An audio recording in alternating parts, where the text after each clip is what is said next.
আজ রবিবার তো স্কুল বন্ধ থাকে। তাছাড়াও কালকে রাখি পূর্ণিমা, তাই কালকেও স্কুল ছুটি, তাই একদম স্কুল শূন্য। সমস্ত যারা ছাত্রছাত্রী তারাও চলে গেছে, আবার লোকাল টিচাররাও চলে গেছে, বা ইউপির কাছাকাছি যারা আছে সবাই চলে গেছে।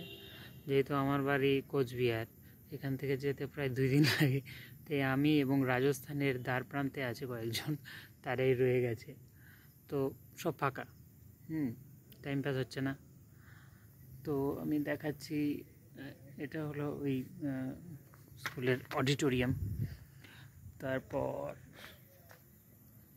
লেডিস হোস্টেল, ওটা লেডিস হোস্টেল 1, 2, বয়েজ হোস্টেল 1,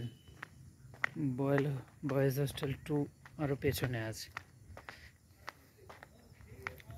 এদিকটার ভিউটা দেখি, মাঠ।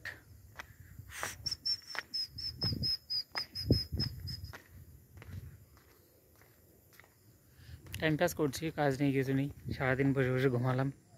এখন কি করি ওটাই ভাবছি, তাই অকাজ।